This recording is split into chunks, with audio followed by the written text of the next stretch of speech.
దేవుడికి మహిమ కలుగును గాక. అయ్యగా రాసిన ఈ చరణంలో మనకేమి లభించిందంట? పరమదేవుని సహవాసము లభించెను. ఎవరికి?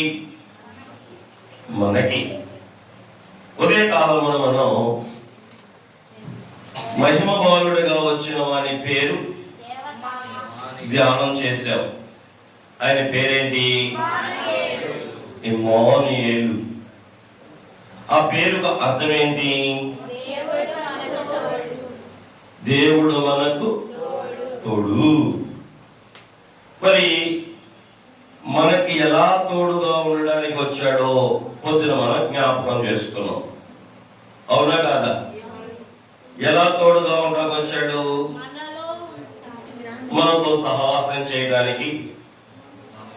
ఆయనకేమో మానవ సహవాసం, మనకేమో దైవ సహవాసం. అలాగే జీరోలమైన మనలను హీరోలుగా మార్చేది ఏంటిది? దైవ సహవాసం. ఇంకా నేను జీరోగానే ఉన్నానండి అనేవారు కదా, మనం ఏం గ్రహించవచ్చు? హీరోగా మారకపోవడానికి ప్రధాన కారణం ఏంటి అంటే మానవ సహవాసమునకు మానవుడికి లోకానికి వచ్చిన మహిమవానుడి సహవాసమునకు మనం రాకపోవటమే తప్ప మరొకటి కాదు. రెండోదిగా మనం ఏం నేర్చుకున్నాం? పాత నిబంధన భక్తులకు ఆయన బయట ఉన్నాడు. ఎలా? చెట్టుకు మంచు ఉన్నట్టు, మనిషి కట్టుకున్న నడికట్టు నడుముకు అడ్డుకున్నట్టు పాత నిబంధన భక్తులందరికీ కూడా ఎలా ఉన్నాడు? బయట ఉండి వారికి ఏం చేశాడు? సహాయం చేశాడు. మరి కొత్త నిబంధనలో ఆయన ఎలా ఉండడానికి దిగొచ్చాడు? మనలో ఉండడానికి. అక్కడ తమ్ముడు పాట పాడాడుగా, గుండెల్లో గుండెల్లో గుండె నిండా గుండె నిండా గుండె నిండా మనసంతా నీవే. నా మనసంతా ఎవరు? మనసంతా ఆయన మనసంతా మనమే. కాబట్టి ఆయన లోకానికి దిగొచ్చాడు. ఎందుకు? మనం కూడా ఏమనాలి?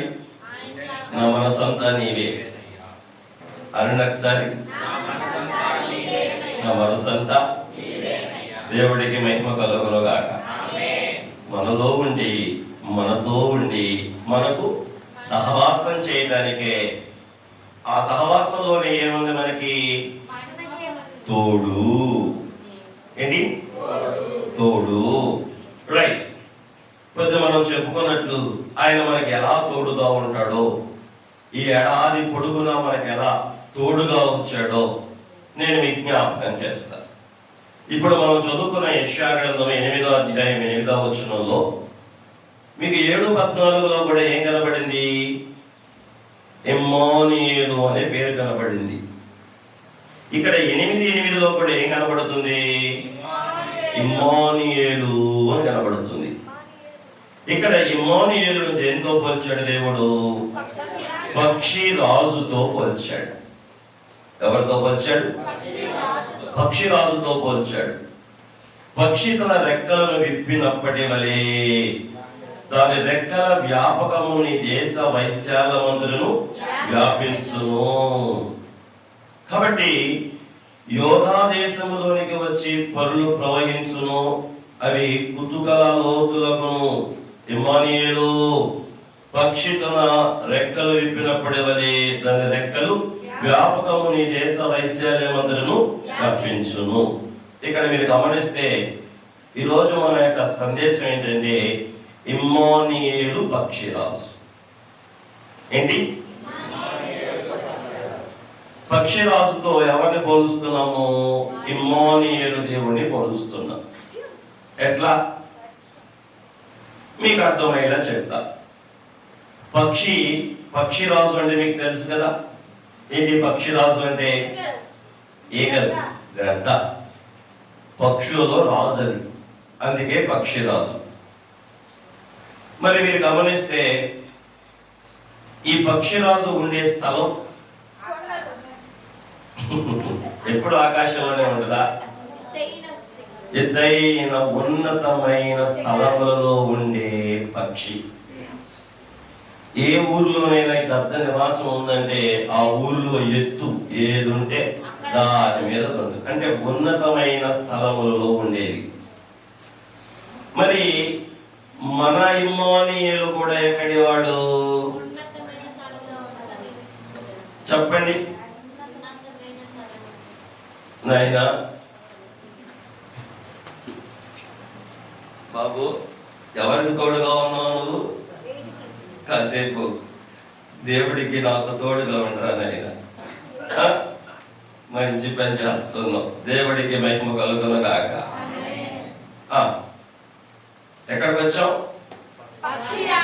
పక్షిరాజు నివాస స్థలం, ఉన్నతమైన స్థలం, ఉన్నతమైన పర్వతం మీద, శిఖరం మీద, ఎత్తైన స్థలంలో ఉండదు.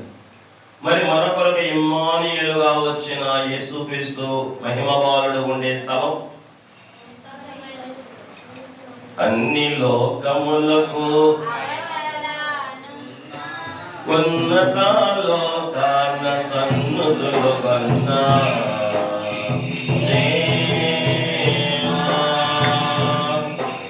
ఈ బాలుడు కూడా ఎక్కడున్నాడు? మీకు యెషయా గ్రంథంలోనే ఈ వచనం కూడా మనకు కనపడుతుంది. యెషయా గ్రంథంలో యేసుక్రీస్తు ప్రభుల వారు ఈ విషయాన్ని మనకు జ్ఞాపకం చేస్తారు. ఆయన ఉండే స్థలం ఎవరికైనా కనపడితే తీయండి.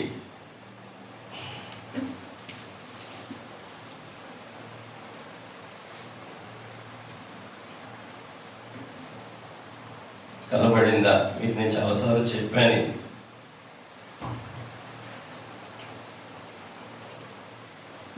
అన్నిలో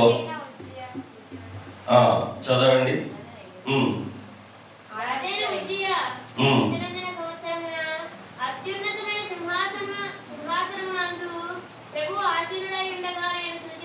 దేవుడికి మహిమ కలుగును గాక. ఆయన ఎక్కడున్నాడు? అత్యున్నతమైన సింహాసనమందు ఉన్నాడు. అట్లాగే 57వ అధ్యాయము 15వ వచనంలో కూడా చూడండి. మహాగణుడును మహోన్నతుడును పరిశుద్ధుడును నిత్య నివాసి అయిన వాడిలాగు సెలవిచ్చుచున్నాడు. నేను మహోన్నతమైన పరిశుద్ధ స్థలములలో నివసించువాడును. చాలు. ఆయన ఎక్కడ ఉంటాడంట? ఇందాక మీరు తీసేది 6వ అధ్యాయం యెషయా గ్రంథం, అక్కడ కూడా అదే ఉంది. ఉన్నతమైన స్థలంలో ఉంటాడు. ఈ 57లో కూడా ఏముంది? మహోన్నతమైన పరిశుద్ధమైన స్థలములలో ఉంటాడు. అట్లాగే దేవదూతల కోరు కూడా పాడిన పాటలో ఏముంది? సర్వోన్నతమైన స్థలములలో అని ఉంది. కనుక వచ్చిన వాడు ఎక్కడి నుంచి వచ్చాడు అంటే ఆయన నివాస స్థలం ఏది? అందరికి అర్థమయ్యే భాషలో చెప్పాలంటే పరలోకం. ఏంటి? పరలోకం. పక్షిరాజు ఉన్నతమైన స్థలములో ఉన్నట్టే ఈ ఇమ్మానుయేలు గారు కూడా ఎక్కడు వాడు. అందుకే ఇమ్మానుయేలు గారిని ఎవరితో పోలుస్తున్నాం? పక్షిరాజుతో పోలుస్తూ ఉన్నాం. దేవునికి మహిమ కలుగును గాక.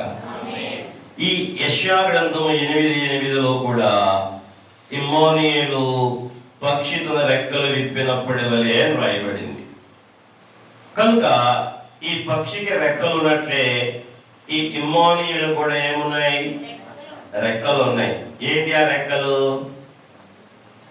రెక్కల కష్టం అంటారు కదా. ఏంటి రెక్కలంటే? మీ చేతులు.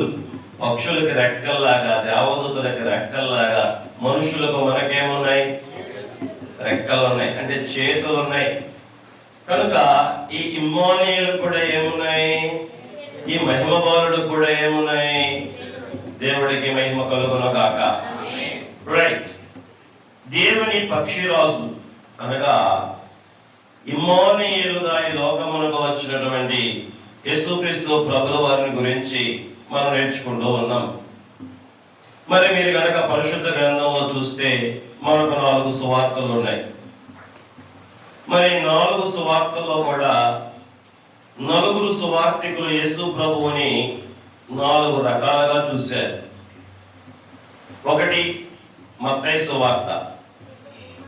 అందులో పరిశుద్ధుడైనటువంటి మత్తయి గారు పుట్టిన బాలుని ఎలా చూశారు? సింహములాగా చూశారు. అందుకే ఆయన్ని రాజు అన్నారు.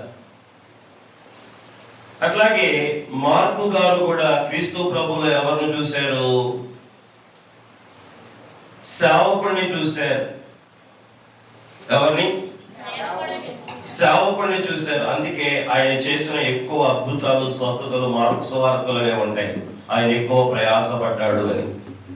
అంటే ఏమీ లేదండి, 4 సువార్తలు దేవుడు చుట్టూ ఉండే 4 జీవులతో పోల్చారు. పరలోకంలో దేవుని సింహాసనం చుట్టూ 4 జీవులు ఉన్నాయి. ఎప్పుడైనా విన్నారా? 4 జీవులు. ఒకటి సింహము ముఖము వంటిది, 2 ఎద్దు ముఖము వంటిది, 3 మనుష్యుని రూపము వంటిది, ముఖము వంటిది, 4 పక్షిరాజు ముఖము వంటిది. ఈ 4 కూడా దేవుని సింహాసనం చుట్టూరా ఉండి నిత్యం ఏం చేస్తూ ఉంటాయి?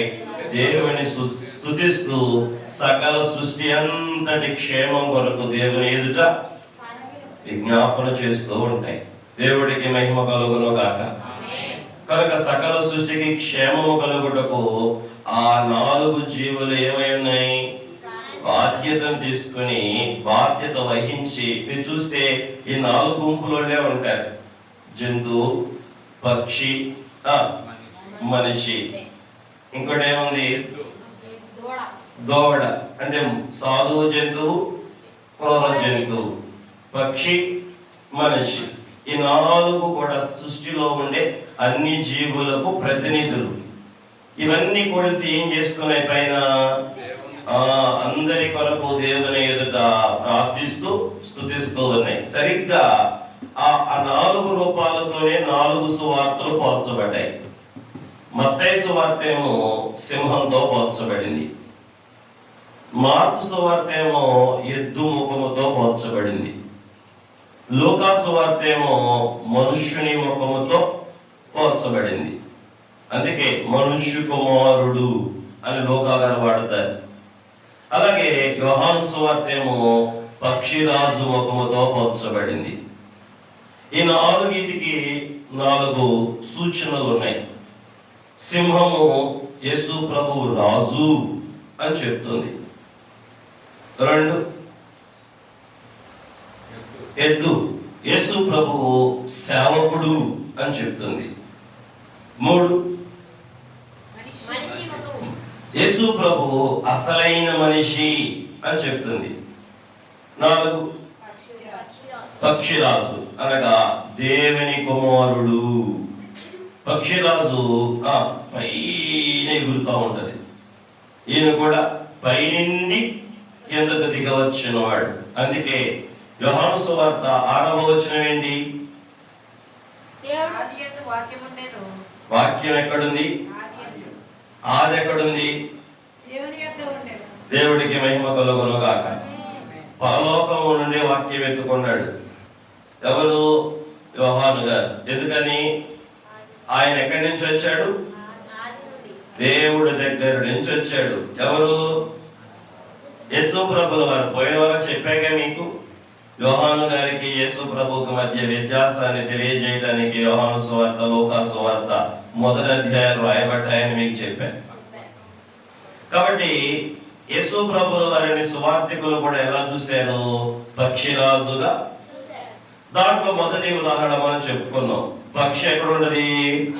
ఉన్నతమైన స్థలంలో. ఈయన కూడా ఎక్కడి నుంచి వచ్చాడు? రైట్. దేవుని పక్షిరాజు యొక్క స్వభావాలు ఈ దినం మనం జ్ఞాపకం చేసుకుందాం. మొదటిది ఏంటంటే, ఇక్కడ రాయబడినట్లు ఈ పక్షి ఏం చేస్తుంది?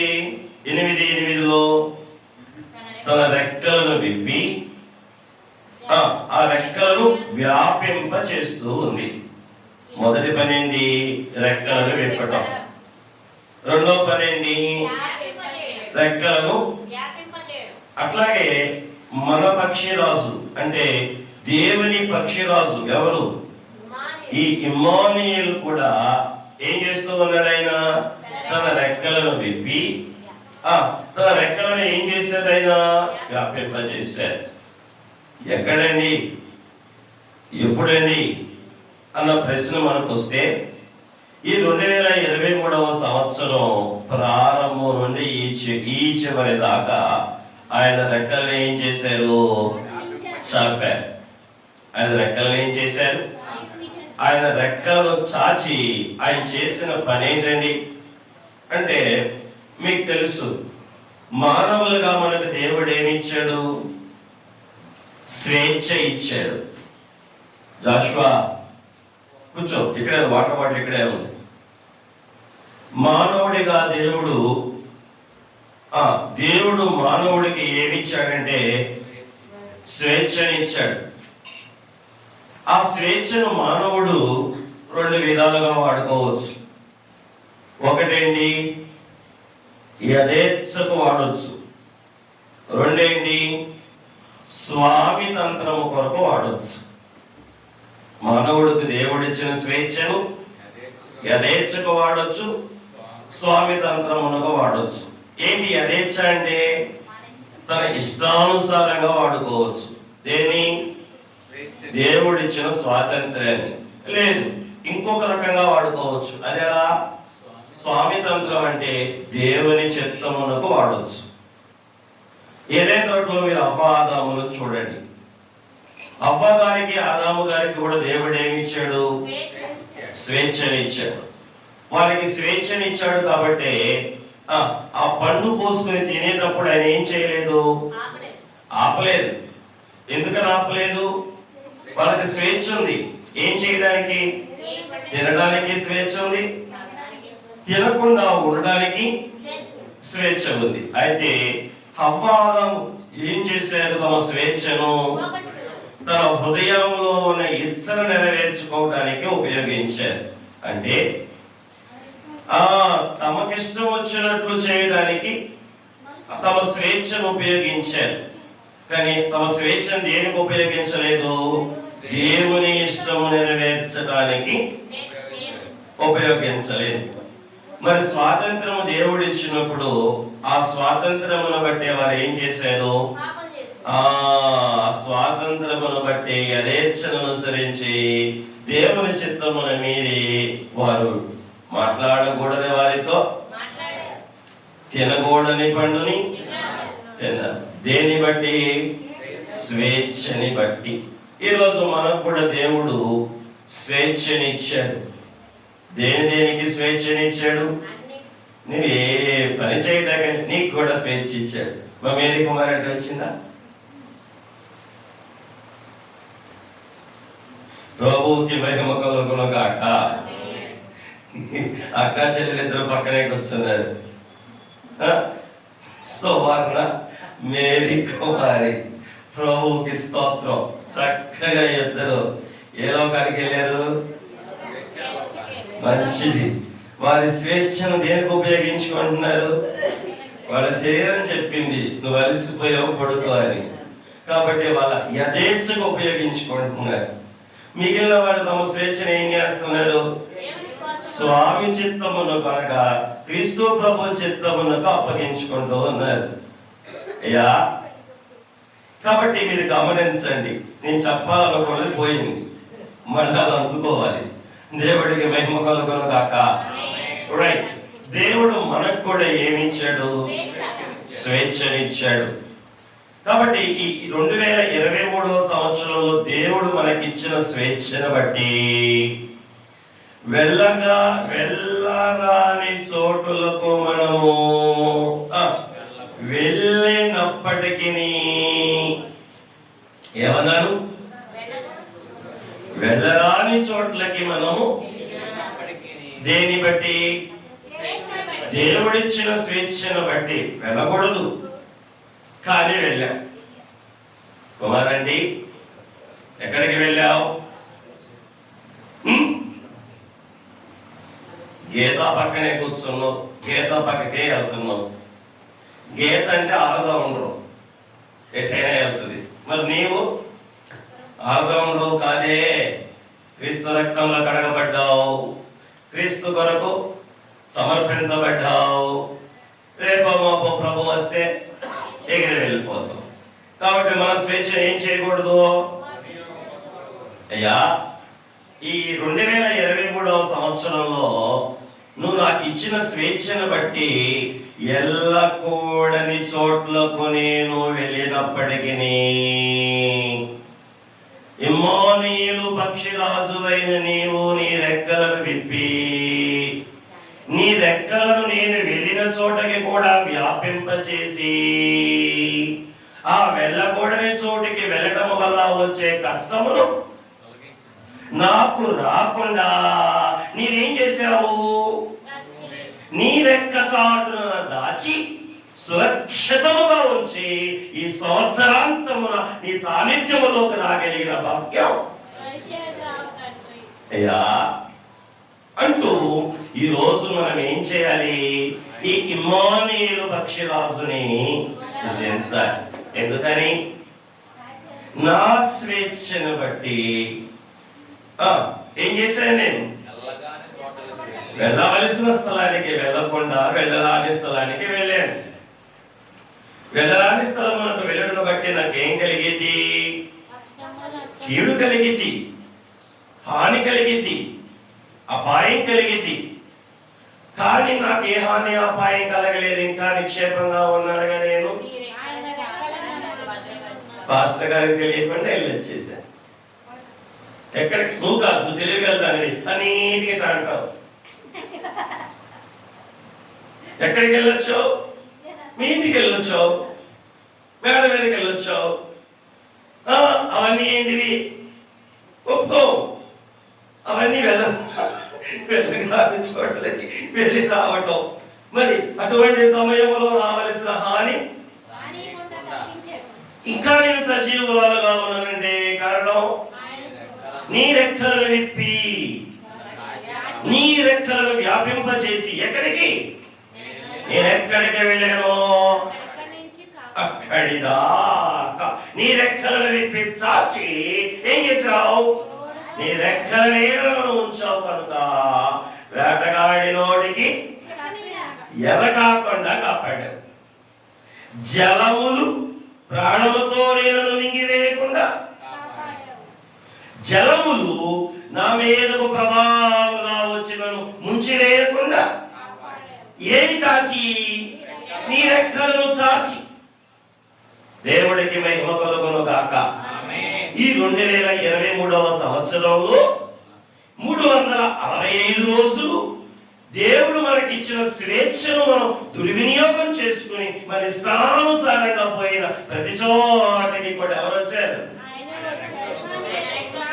అయ్యా అయ్యా, పాపమని తెలియని పాపములు ఎన్నెన్నో కలవు. అయితే రాయలేదా? 42వ తెలుగు క్రైస్తవ కీర్తన పాఠ పుస్తకంలో పాపమని తెలియని పాపములు ఎన్నెన్నో. అటువంటి స్థలములకు, అటువంటి చోట్ల నేను వెళ్ళినప్పుడు ఆ పాపం వల్ల వచ్చే జీతం నాకు రాకుండా ఏటికి కాపాడింది? చెప్పే. నీ రెక్కలను చాచి నన్ను ఏం చేసావు? మీకు తెలుసో తెలియదు, మావాడే ఏమనుకోడు రాజుబాబు.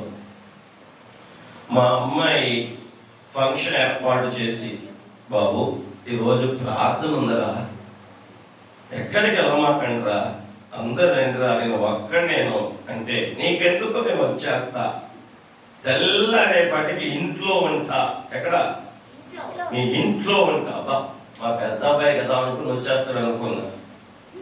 తెల్లారింది, పెద్ద అబ్బాయి రాలా, చిన్న అబ్బాయి రాలా, అబ్బాయి భార్య రాలా, అబ్బాయి అమ్మ రాలా, సాయంకాలం అయింది ఎవరు రాలా. ఏంట్రా నాన్న కదా అంటే ఇంకా పూర్తి అవ్వలా కదా. ఏంటయ్యా కదా అంటే, అదిగారి వంట 9ంటికి కదా, ఈలోపే వెళ్ళి ఊడదీసి వచ్చేద్దాం అని స్వేచ్ఛను ఏం చేశాడు? దైవ నిర్ణయానుసారంగా కాకుండా తన మనసు ప్రేరేపించిన వచ్చినట్లుగా ఉపయోగించేశాడు. ఆ ప్లేస్కి వెళ్ళేసరికి ఏమైందో తెలుసా మీకు? మనిషి జారి పడిపోయాడు, గూడు కూడా జారిపోయింది. ప్రాణం పోకుండా ఇమానియేలు పక్షిరాజు తన రెక్కలు అక్కడికి చాచి అక్కడికి విస్తరింపచేసి ఆ రెక్కల మీద కాచి కాపాడి ప్రాణహాని లేకుండా ఏం చేశాడు? ఆయన రక్షించాడు. ఈ 2023లో మేము కూడా ఎన్నో చోట్లకి మేము నీ మాట కాదని వెళ్ళి చెప్పరే అనేక అపాయాలు చిక్కుకున్నప్పటికీ ఆ అపాయముల యొక్క నోటిలోకి నేను పాపినైనప్పటికీ, నేను తిరుగుబాటు చేసిన వాడినైనప్పటికీ, నేను నీకు విరోధిగా ఉండినప్పటికీ, నా సహవాసము కోరి లోకములకు వచ్చిన నీవు ఏం చేశావు? నీ రెక్కలను విప్పి చాచి నన్ను ఆ ప్రమాదములో.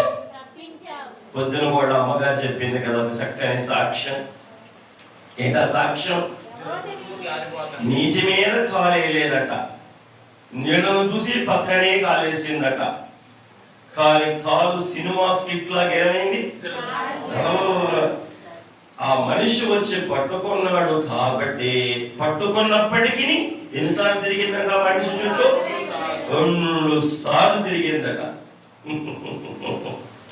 అక్కడికి కూడా ఏమేలాయి? పక్షిరాజు తన రెక్కలను విప్పి తన రెక్కలను విశాలపరి చాచి ఆ స్టేషన్ లో కూడా ఆవిడ ఏం చేసుకున్నాడు? అయ్యా ఇలా ఒకసారి నా జీవితాన్ని ఈ సంవత్సరంలో పరికించుకుంటే నీ రెక్కలు ఎక్కడెక్కడికి వచ్చింది? నా స్వేచ్ఛను నేను దుర్వినియోగం చేసుకుని నా ఇష్టానుసారమైన వెళ్ళిన ప్రతి స్థలములోనికి కూడా నీవు నీ రెక్కలు చాచి నన్ను ఏం చేసుకోవచ్చావు? రక్షించుకుంటూ వచ్చా.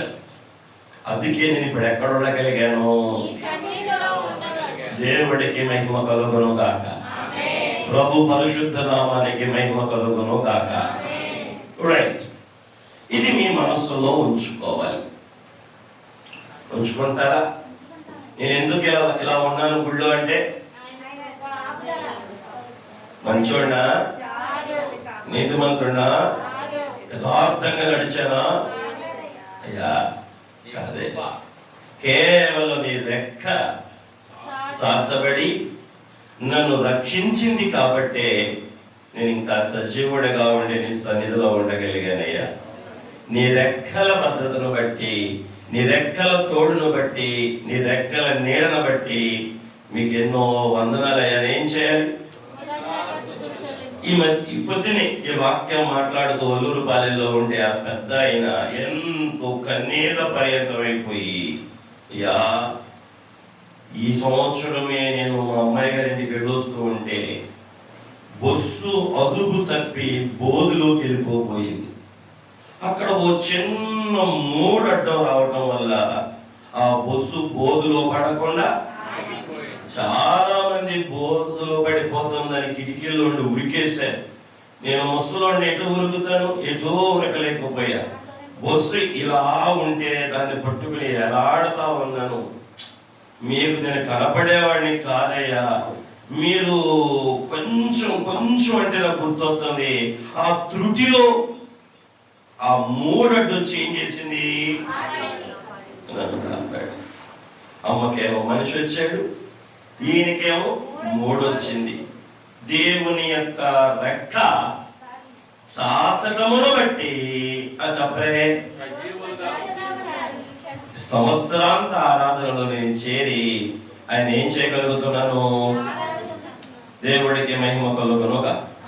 ఇలా ఒకసారి మీరు కూడా మీ సాక్ష్యాలను, మీ దినాలను ఒకసారి జ్ఞాపకం చేసుకోండి. జనవరి మొదలుకొని డిసెంబర్ వరకు మన స్వేచ్ఛను మనం దుర్వినియోగం చేసుకున్న ప్రతి స్థలంలో ఎందుకని హాని రాలేదు? ఆయన చూచి చూడనట్టు పోయాడు అనుకుంటున్నారా?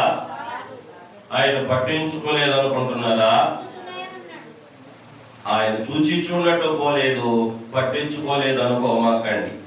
ఆయన వచ్చిందే మనకు సహవాసం చేయడానికి, మనకు తోడుగా ఉండడానికి, మనల్ని కాపాడడానికి. కాబట్టి మనము వెళ్ళకూడని స్థలాలకు వెళ్ళినప్పటికీ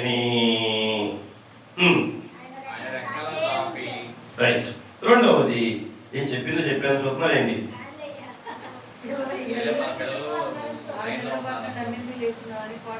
దేవుడికి మహిమ కలుగును గాక. రెండవదిగా మీరు చూస్తే, రెండవదిగా ఈ దేవుని పక్షిరాజు యొక్క స్వభావం ఏంటంటే యెషయా గ్రంథము 9వ అధ్యాయము 6వ వచనం, నా గురించి ఆలోచిస్తూ ఉన్న దేవుని పక్షిరాజు. ఏలయనగా మనకు కుమారుడు పుట్టెను,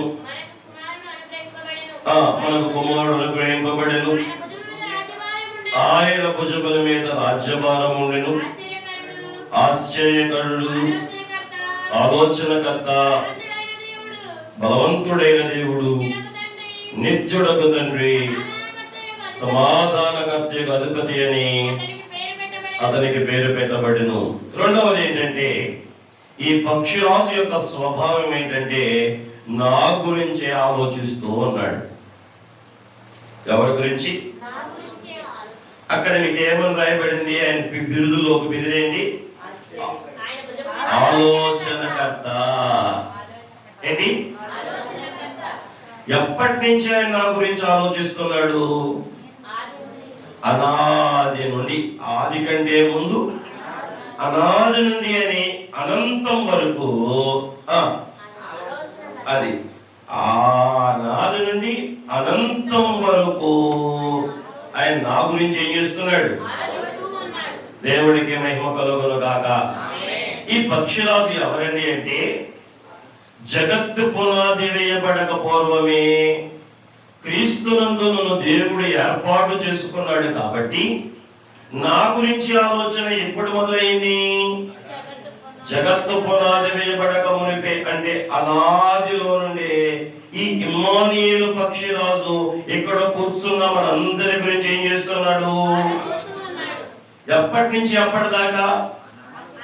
అనాది నుండి అనంతం దాకా ఆయన ఆలోచనలో ఉంది. ఎవరు? దేవుడికి మహిమ కలుగును గాక.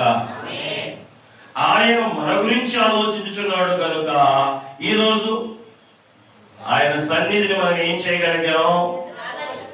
సజీవులుగా ఉండగలిగాం.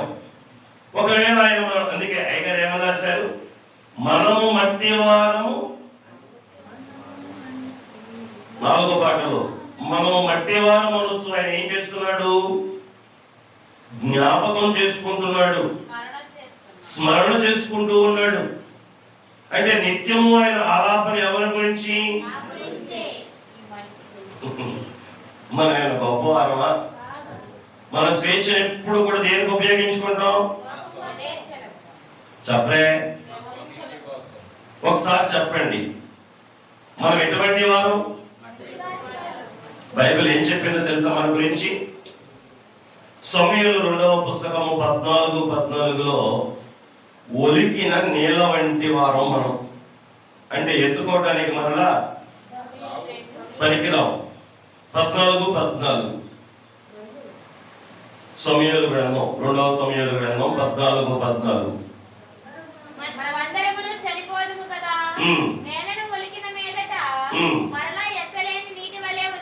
అది మనం ఎటువంటి వారమట? నేల మీద ఒలికింది అనుకోండి నీరు, ఏం చేయలేం. అట్లాగే ఇంకా మన గురించి వాక్యం ఏం చెప్పిందంటే మనం నేల వంటి వారం. యోబు గ్రంథము 8వ అధ్యాయం 8వ వచనం, నీడ. మూడవదిగా మనం చూస్తే మనం పురుగు వంటి వారం. యోబు గ్రంథం 25:6. ఇంకా మన గురించి ఆలోచిస్తే మనం ఓటికొండ వంటి వారం.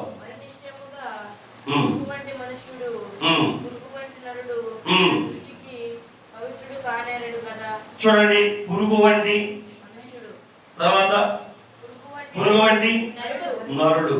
సో మనం ఎవరు? పురుగు. మూడోది మనం ఓటి కుండ వంటి వారం.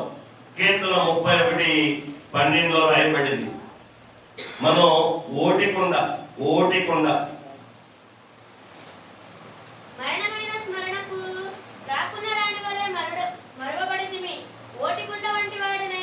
మనము ఓటి కొండలు. ఎందుకంటే గట్టి కొండలు అయితే కొంచెం ఉపయోగించుకుంటారు. మా నాన్నలు కూడా కలిగేసేవాళ్ళు. ఆ లొట్టిని ఇలా కొట్టేవాళ్ళు ఏడతో.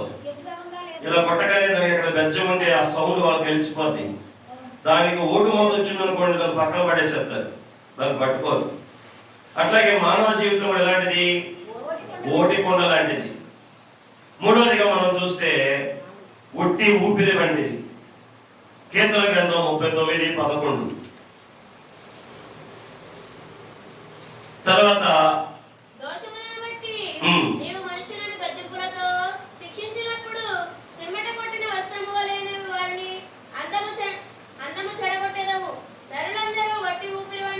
కాబట్టి మనం ఎటువంటి వారము? ఒట్టి ఊపిరి వంటి వారు. ఇలా చెప్పుకుంటూ వెళ్తే మనం అడవి పువ్వు లాంటి వారు, గడ్డి లాంటి వారు, త్రాసు మీద ధూళి వంటి వారు.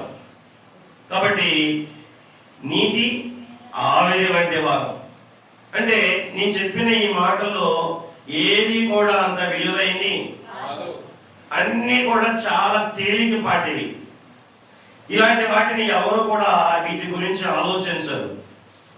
కానీ ఇటువంటి బలహీన స్వభావం కలిగిన బలహీనమైన మానవులమైన మనలను ఎవరు ఆలోచిస్తున్నారు మన గురించి? ఈ ఇమ్మానుయేలు పక్షిరాజు ఆలోచిస్తూ ఉన్నాడు. ఈ విషయం నీ హృదయములకు ధైర్యము దయచేయను గాక, ఆదరణ దయచేయను గాక. నా గురించి మీరేమనుకుంటున్నారు అని ఎప్పుడు కూడా ప్రతి మనిషి అనుకుంటా ఉంటాడు. కానీ ఈ వచనంలో మన గురించి ఎవరు ఆలోచిస్తున్నారు? 2000 సంవత్సరాల క్రితం నరుడిగా ఈ లోకానికి వచ్చిన యేసుక్రీస్తు ప్రభువు వారు ఏం చేస్తున్నారు? నా గురించి ఆలోచిస్తున్నారు. ఎవరి గురించి? నా గురించి. నేను ఎటువంటి వాడిని ఇప్పుడే చెప్పుకున్నాను, చాలా సామాన్యమైన వాడిని. నా గురించి ఆలోచించుకో. ఇంకా చెప్తాను. మనం ఓట్లు వేసేటప్పుడు రాజకీయ నాయకులు అందరూ ఏమంటారు? రేపు మాకు ఓట్లు వస్తున్నాయి, మీ చుట్టూ తిరుగుతారు, నా చుట్టూ, మన చుట్టూ, అందరి చుట్టూ తిరుగుతారు. ఏమంటారు? నా ముద్దు మూట, నా విజయానికి బాట, నా ఎమ్మెల్యేకి ఓట, మీరే నాకు అన్ని పాట అంటూ మన చుట్టూ పాట పాడుతూ ఉంటారు. అయిపోయిన తర్వాత మీరెవరో నేనెవరో.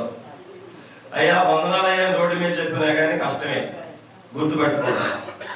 కానీ ఈ ఇమ్మానుయేలు రాజు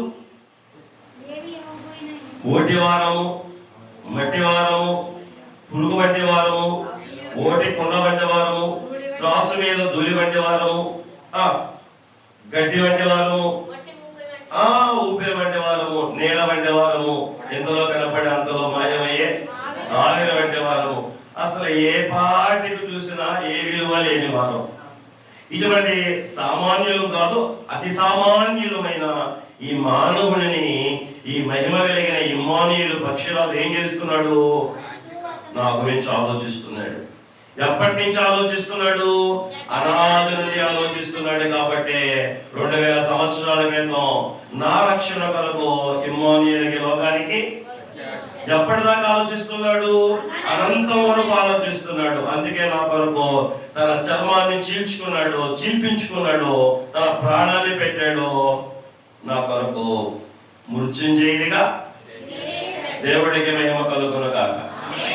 నా ఆది అంతముల గురించి ఆలోచిస్తూ నాకు అవసరమైనవన్నీ సమకూరుస్తూ ఉన్నాడు. కాబట్టి ఈ రోజు నేను సజీవుడిగా ఎక్కడ ఉండగలిగాను? మీరు గట్టిగా చెప్పాలి. నా బలం కాదు, నా శక్తి కాదు, ఇది నా ప్రయత్నం కూడా కాదు, ఇది కేవలం దేవుని ఆలోచన. దేవుడు బయలుపరిచిన బైబిల్ మిషన్ మహనీయమైన మందిరంలో ఇలాగున ఆ మహిమ దేవుని ఎదుట సాగిల పడగలిగిన ఆలోచన మనది ఇమ్మానుయేలుది. ఆయన ఆలోచనను మన యందు ఆలోచిస్తూ మనలను అనునిత్యం ఏం చేస్తూ వస్తున్నారు? దేవుడికి మహిమ కలుగును గాక.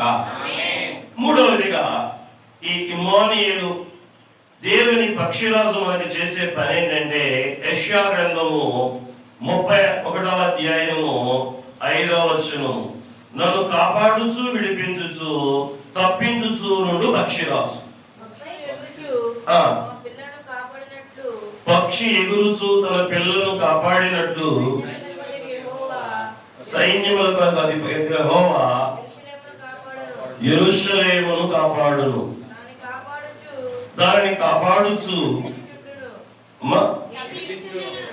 దానిని కాపాడుచు విడిపించుచుండును.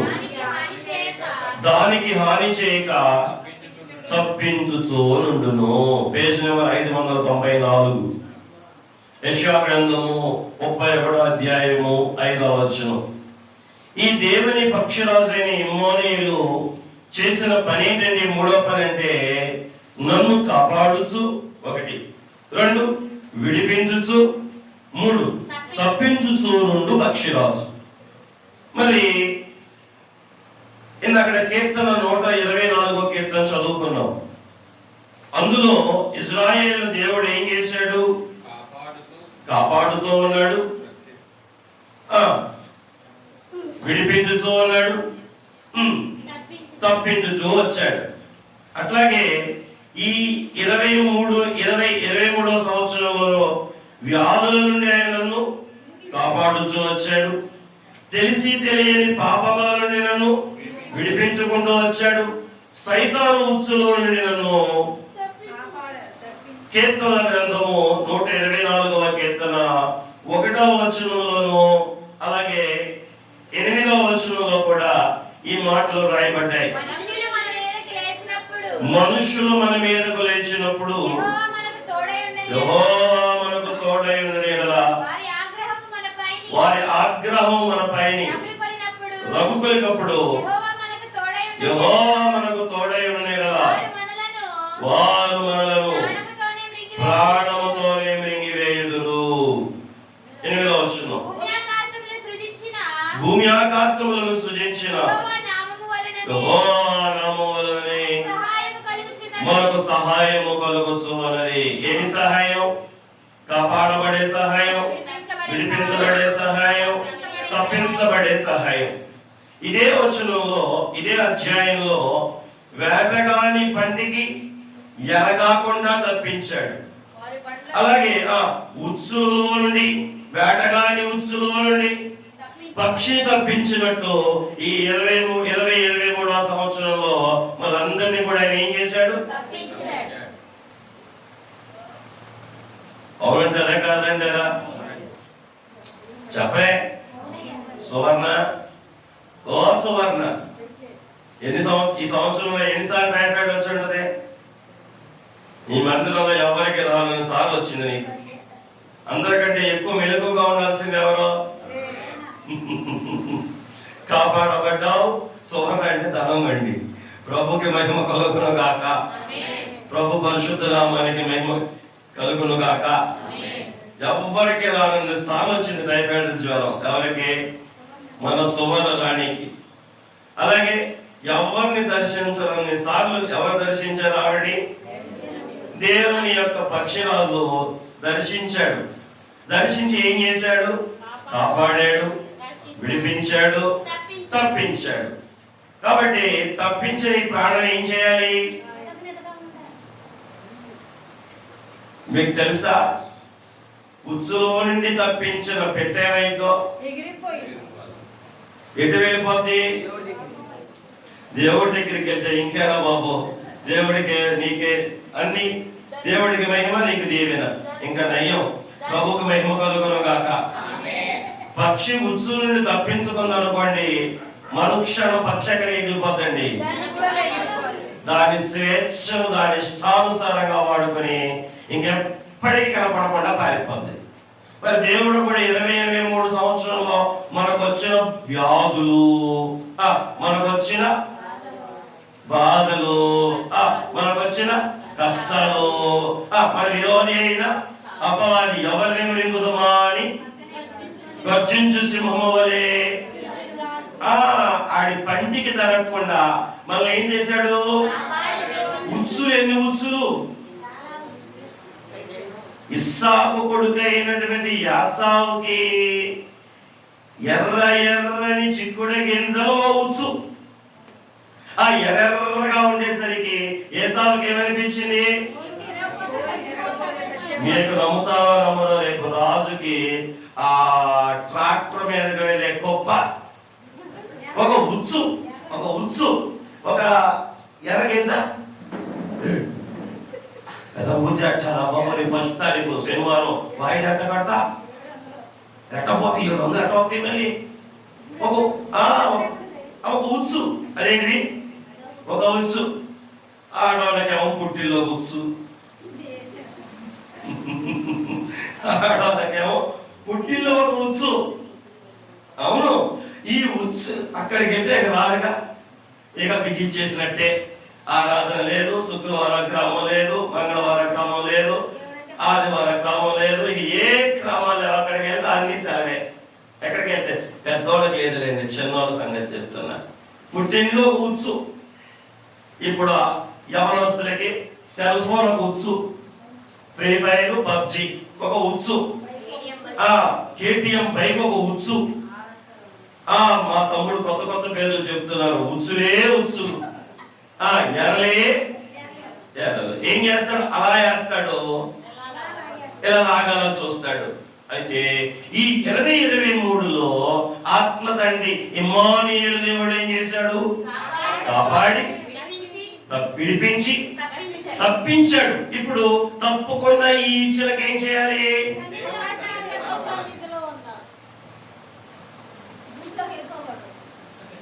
ఇక్కడే ఉంది చిక్కంతా. తప్పించు. ఈవిడికి ఏమర్థమైంది నాకు అర్థం కాదు, మీకంటే ఎక్కువ అర్థమైపోతుంది ఆవిడికి. దేవుడికి మహిమ కలుగును కాక, ప్రభుకి మహిమ కలుగును కాక. ప్రాణప్రియుడు ప్రేమించి నిన్ను తప్పించాడు. షుగర్ చేత చచ్చిపోవాలి, బీపీ చేత చచ్చిపోవాలి, అపాయం చేత చచ్చిపోవాలి. కానీ ఏ ఉచ్చు వాడి వేసినా ఆ ఉచ్చుని పీకకు బిగవకుండా ఇమ్మానుయేలు పక్షిరాజు చేశాడు, తన రెక్కలు చాచి ఉచ్చు తప్పించేశాడు. ఇప్పుడు ఉచ్చు తప్పించేసుకుని మనం ఏం చేయాలి? ఊరు మీద పడి తిరగాలి. అరే నిజాలు పని చెప్తున్నారా? నేను దేవుడు దీవించును గాక, ప్రభుకి మహిమ కలుగును గాక. ప్రేమించి పక్షిరాజు రెక్కలు చాచి ఉచ్చు తప్పించింది ఎందుకు? అది ఆయన సన్నిధిలోకి వచ్చి ఇలా కూర్చుని మెలకువ కలిగి ఈ వాచ్ నైట్ సర్వీస్ లో ఆయన స్తుతిస్తామని. దేవుడికి మహిమ కలుగును గాక. వీళ్ళంతా వచ్చారు, కానీ రేపొద్దున వెళ్ళిపోకూడదు. ఎందుకని? ఆయన తప్పించకపోతే, ఆయన కాపాడకపోతే, ఆయన విడిపించకపోతే మన శవం మీద, పెట్టె మీద గరికి మొలిచి 4 రోజులు అయిపోగాక అయి ఉండవచ్చు. కనుక గరికి మొలవకుండా ఇంకా పట్టకడుతున్నావంటే ఆయన ప్రేమించి తప్పించాడు. ఈ తప్పించిన ఈ మనం ఏం చేయాలి? యథేచ్ఛను వాడుకోవాలా? స్వామి చిత్తమైన నెరవేర్చాలా? నీ యథేచ్ఛ నిన్ను ఉచ్చులోనికి తీసుకువెళ్తే ఆయన ప్రేమ రెక్క వచ్చి విడిపించి నేను ఎగిరిపోయేటట్టు చేస్తే ఎక్కడికి ఎగిరిపోవాలి? యథేచ్ఛను అనుసరించి ఎగిరిపోవాలా? స్వామి చిత్తము నెరవేర్చుటకు ఆయన చిత్తమునకు లోబడాలా? రాజబాబు అర్థమైందన్నమాట. లేదంట క్యాన్సిల్ అయిపోయిందంట. దేవుడికి మహిమ కలుగును గాక. ఇన్ని మాటలు విన్నా కూడా యథేచ్ఛ నెరవేర్చుకున్నారంటే ఈ ఇమ్మానుయేలు పక్షిరాజు యొక్క కృపను లోకవగొట్టుకున్న వాళ్ళు అవుతారు. కాపాడి విడిపించి తప్పించిన ఆయన రెక్కల కిందకు రాలేకపోతే విడిపించినందుకు ఆయన రెక్కల కిందకు వస్తామని. విడిపించింది ఎందుకు? ఆయన రెక్కల మీద మోసి మేఘం ఎక్కించడానికి. ఈయన రెక్కల కిందకి రాకుండా క్రూర పక్షి ఉన్నాడు. ఎవరా క్రూర పక్షి? నువ్వు సావనే, ఇది నిజమా అని అస్తమానం అనుమానాలు పెట్టి దైవ చిత్తాన్ని నెరవేర్చకుండా ప్రేమ చూపించే పక్షి క్రూర పక్షి, అది దొంగ పక్షి. ఆ పక్షి జోలికి దాని చెంతకు మనం పోకూడదు. ఏ పక్షి జోలికి రావాలి? ఇమ్మానుయేలు పక్షి రాజుగా వచ్చిన క్రీస్తు ప్రభుల వారి యొక్క రెక్కల మీదకి, ఆయన రెక్కల పైకి ఆఖరి ఒక వచనం చదివించిన మాటలు ముగిస్తా. ద్వితీయోపదేశ కాండంలో ఓ చక్కని మాటలు దేవుడు ఈ యొక్క ఇశ్రాయేలు ప్రయాణాల గురించి చెబుతాడు. ఒకసారి ద్వితీయోపదేశ కాండం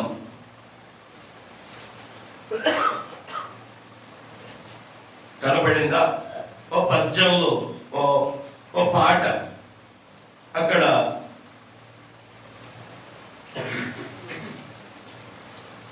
యౌవనంబు పక్షిరాజు యౌవనంబు వలనే క్రొత్త యౌవనమై వెలయునట్లుగా మేలిచు నీకు అవముకరుడు దోష్టి పరచునుగా.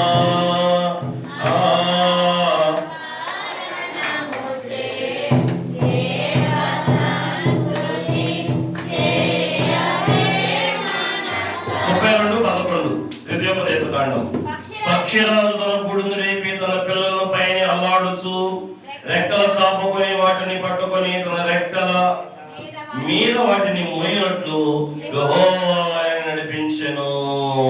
నాలుగో పని ఏంటంటే, ఈ పక్షిరాజు పని ఏమిటంటే ఆయన రెక్కల మీద మోయుచు నడిపించు. మీకు తెలుసు పక్షిరాజు తన గూడుని రేపింది ఎట్లా? అలా రేపినప్పుడు తన పిల్లలన్నీ ఏమైపోతాయి? భూమి మీదకి వచ్చేస్తాయి. అప్పుడు ఆ పిల్లలు అనుకోండి, ఈ దొంగ మొక్కలు మనకు అనకపోతే కనింది చంపేస్తుంది అనుకోండి. కానీ ఆ పిల్లలకి తెలియదు, అవి కింద పడేలోపే ఆ తల్లి వచ్చేసేసి ఆ పిల్లలు తన రెక్కల మీద కాల్చుకుంటది. అట్లా పైకి తీసుకెళ్ళటం, మళ్ళా వదిలేయటం, మళ్ళా పైకి తీసుకెళ్ళటం, మళ్ళా వదిలేయటం. ఎందుకో ఇదంతా వాటికి ఎగరడం నేర్పించడానికి.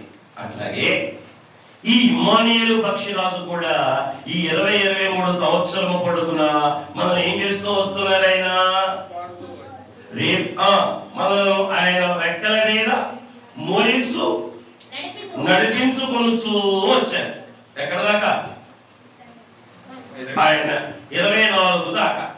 ఎక్కడ దాకా? అక్కడి నుంచి మేఘమెక్కేదాకా, అక్కడి నుంచి నూతన యెరూషలేము సింహాసనము వరకు ఈ ఇమ్మానుయేలు పక్షిరాజే ఏం చేస్తారు? ఆయన రెక్కల మీద మోసుకొనుచు మనల్ని మోక్ష రాజ్యములకు. కనుక ఈ ఇమ్మానుయేలు పక్షిరాజు ఈ 20-23 సంవత్సరంలో చేసిన ఈ ఉపకారమంతని తలంచుకొని ఈ ప్రాణం ఏం చేయాలి? చెల్లించు. ఎక్కడికి వెళ్ళాం? ఆయన ఇచ్చు నూతన సంవత్సరంలోనికి ప్రవేశిద్దాం. అట్టి ధన్యత, అట్టి కృతజ్ఞత ఆత్మతండ్రి మనకును మన అంతరంగములను ఊరించి పక్షిరాజు యొక్క ప్రేమను, ఆయన ప్రేమ స్పందనను అనుదినం అనుభవిస్తూ మేఘమెక్కగలిగిన భాగ్యము త్రియేక దేవుడు మనకు దయచేయును కాక. చల ప్రార్థన చేసుకుందాం.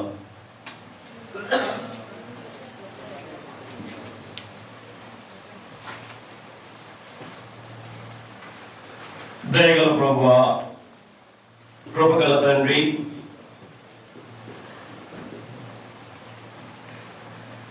మీ పరిశుద్ధమైన పావనామములకు వందనములు, కృతజ్ఞతాపూర్వకమైన స్తుతులు.